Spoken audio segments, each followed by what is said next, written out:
این تکنیک بهت کمک میکنه که چاک دم آستین یا چاک شلوار رو خیلی تمیز و حرفه‌ای بدوزی. برای دیدن این آموزش همراه من باشید. برای اجرای این تکنیک شما احتیاج دارین به نوار اوریب. حالا یا میتونین از نوارهای اوریبی که آماده توی بازار هستن استفاده کنین یا خودتون از اوریب پارچه هایی که دارین نوار اوریب تهیه کنین که در این حالت شما به رنگ ها و شکل های مختلف و حتی اندازه های مختلف نوار اوریب دارید. خب نوار اوریبی رو که داریم از وسط تا میکنیم و اتو میزنیم که به این صورت در بیاد.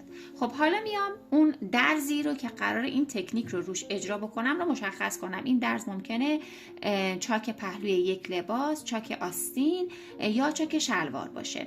اون قسمتی رو که میخواین چاک داشته باشه اندازه چاک رو مشخص میکنیم و اون درز رو از بالا تا سر این چاک شروع میکنیم به دوختن. زاپاس دوخت رو روی پشت پارچه مشخص میکنیم. الان اینجا پشت پارچه است. ابتدای چاکمون رو هم مشخص میکنیم و میدونم این فضای چاک من هست. نکته مهمی رو که اینجا باید بهش خیلی توجه کنید اینه که وقتی که شما نوار اوریبتون رو تا کردین، پهنای این نوار اوریب تا شده رو اندازه میزنین. زاپاس دوختتون هم باید به همین اندازه باشه.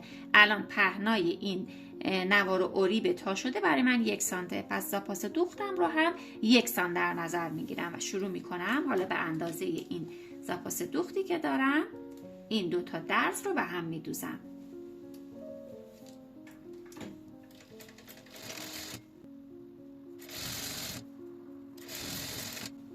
انتهای دوخت رو محکم میکنم و حالا این علامتی رو که داشتم، علامت ابتدای چاکم رو یک چرت میزنم تا خود دوختم به این صورت. اضافات زاپاس بالا رو، سمت بالایی که دوختم رو زاپاسش رو میدم به سمت زیر که موقع دوختم توی دست من نباشه، جلوی حرکت من رو نگیره. این رو فیکسش میکنم به این صورت.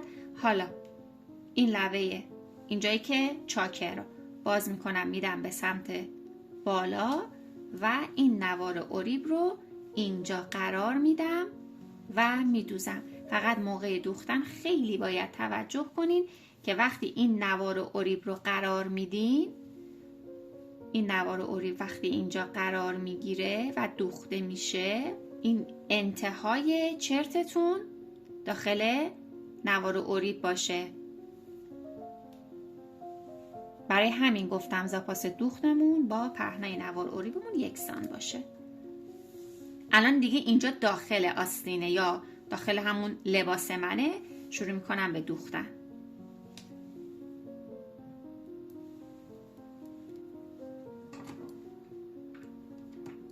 یه دوخت نیش میزنم و دوخت رو انجام میدم.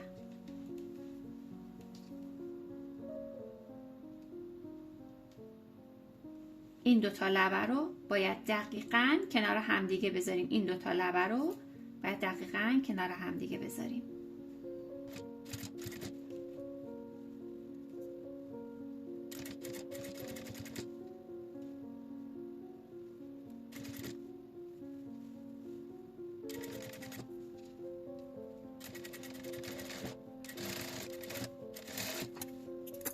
به همین صورت دوخته شد. اضافات نوار رو قیچی میکنم و به همین حالتی که هست.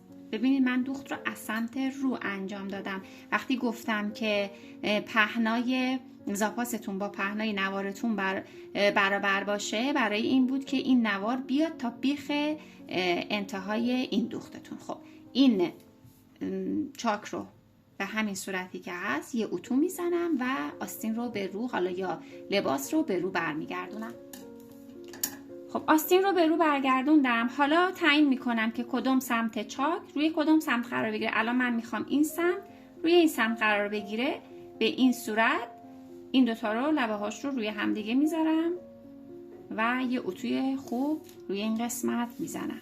به این صورت وقتی اتو بشه این سمتی که قراره رو قرار بگیره خیلی قشنگ رو قرار میگیره و درز آستین هم که اتو میشه. حالا باید این سمتی که بالا قرار داره رو من یه کاری بکنم که این لبه دیگه بر نگرده. میام و یه دوخت نیش میزنم طوری که این لبه نوار و اوریب رو فیکس کنم به پارچه، به در واقع آستینم.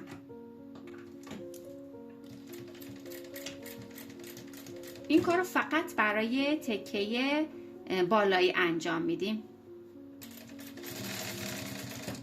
خب تا کجا انجام میدم؟ این دوخت رو میام به این خط تایی که رسیدم، این خط تایی که دوتا چاک روی همدیگه قرار میگیرن، سوزن رو نگه میدارم، آستین رو میچرخونم و این قسمت رو به این صورت میدوزم.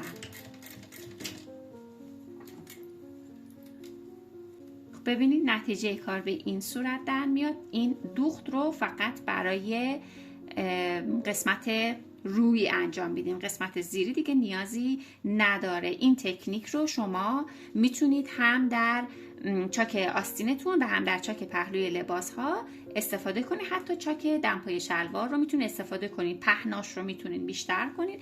شما اگر پهنای نوار اوریبتون بیشتر بشه، پهنای زاپاس دوختتون رو هم باید بیشتر بکنید و دیگه اون وقت حالت تزیینی پیدا میکنه. اگه این آموزش رو دوست داشتین با لایک و کامنتاتون از من حمایت کنید تا بتونم آموزش ها و تکنیک های دوختی بیشتری رو براتون آماده کنم.